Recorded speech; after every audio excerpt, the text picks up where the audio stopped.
The definition of God, which is always a good thing to have, the definition is the original being from which all else derives.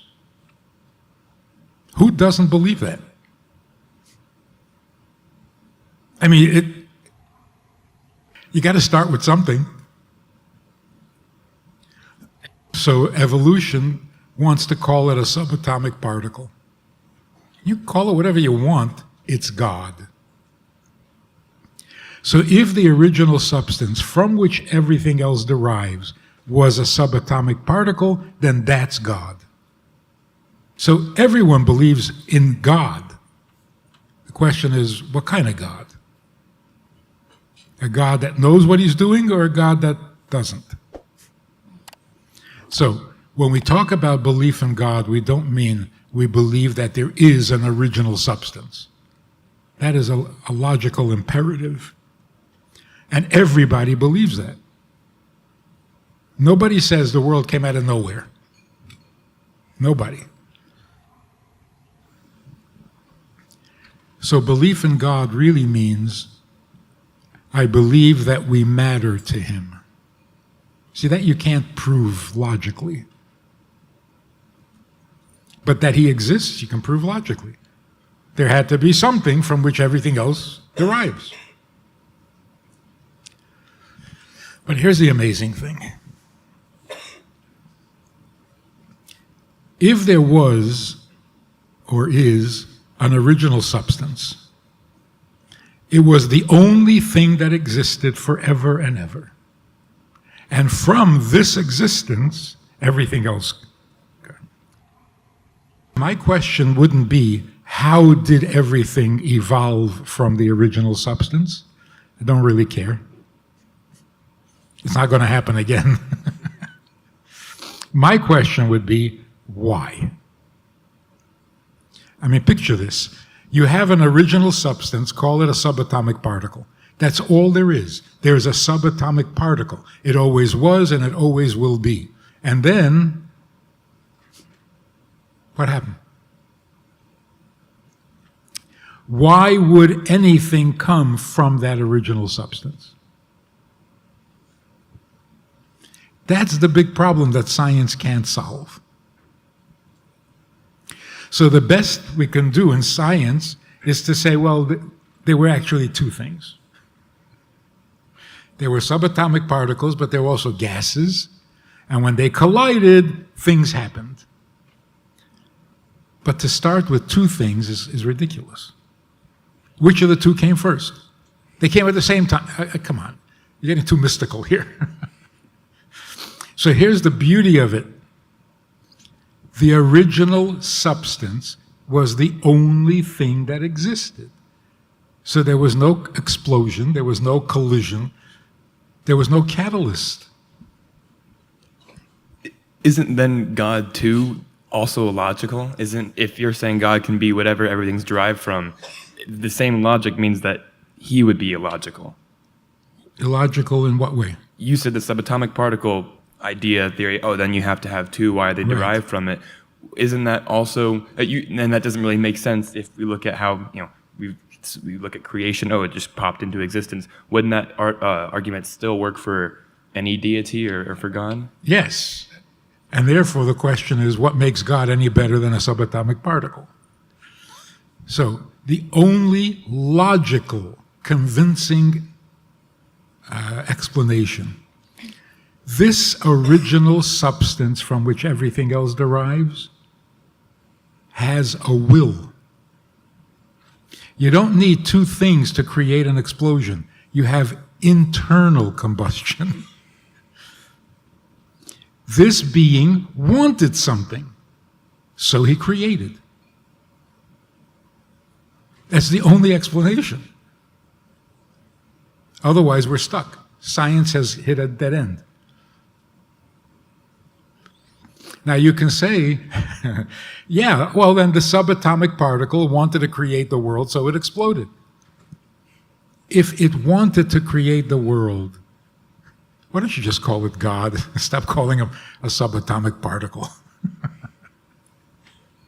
So, what is it we know about God? And what do we mean by God? We mean an original being that always was, that has a desire. So what is the most fascinating, important thing about God? His desire. What did he want? Why did he do this? What is he after? Of course, the answer is Mashiach. A perfected world that lives by divine morality that can become eternal itself. After Mashiach comes, the world will go on forever. So if belief is not the question for God, what about belief in Mount Sinai, the validity of the Torah, Talmud, things like that?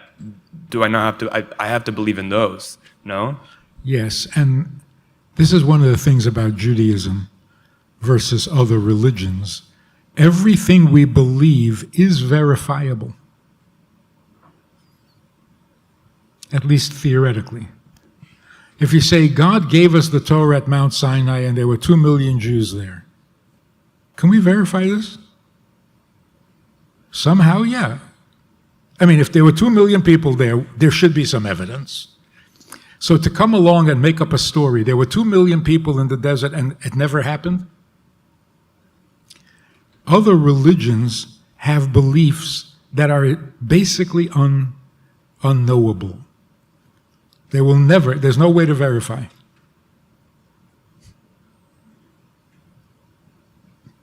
Some guy comes out of the desert and says, God spoke to me. How do you verify that? You can't. And that's how religion uses faith to control people. But everything we believe in Torah, and it is a belief, is verifiable. Today, even the resurrection of the dead is not as mysterious as we thought it was. You take one little bit of DNA, you can resurrect a dinosaur. The same dinosaur, not another one.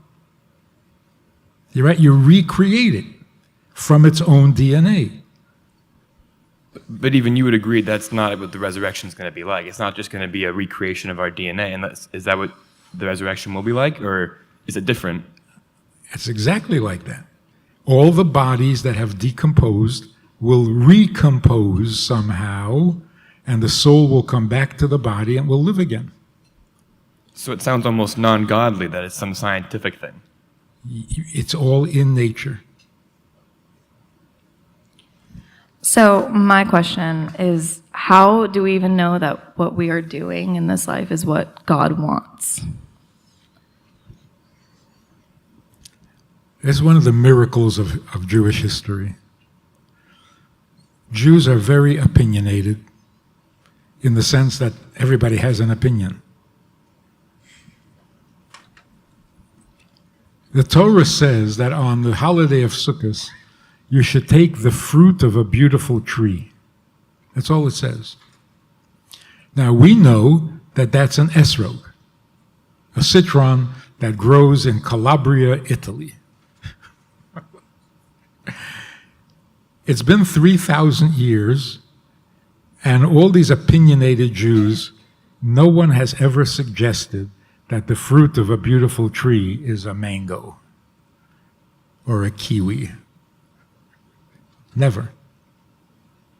We argue about whether we should do it or shouldn't do it, but nobody says, no, it's not a citron, it's a different fruit. That's almost a miracle. And the same with tefillin. All it says is write these words and bind them on your arm. Where do we get black boxes from? And no one in history has ever said, no, it's not a black box, it's tattoo the words on your arm. No. So it is a miracle that what God told us at Mount Sinai concerning mitzvah has never been challenged. The challenge was, I don't want to do it. Why should I do it? That's been a big debate. But what is it that God wants? Somehow we always knew. It never got confused. That is totally accurate. If someone does study the Talmud, they say there ends up being two conclusions to an answer, and we've just followed one for like Beis Hillel or for another. We even have two different Talmuds, right? We have Yerushalmi and we have Bavel. So why do we know that we're on the right course? How do we know that even when it was written down that we collected the right things? We have some Mishnahs we didn't include. Yeah, they're 2,000-year long game of telephone. It sounds like you could have messed that up. Yeah, it could. But all of those debates are in details. Like in the Tefillin, there are 4 scrolls, 4 chapters of, and the question is, in which order should you put the 4? But nobody ever says Tefillin have to be round or purple or not leather. So in details, there are some differences of opinion, and both are correct.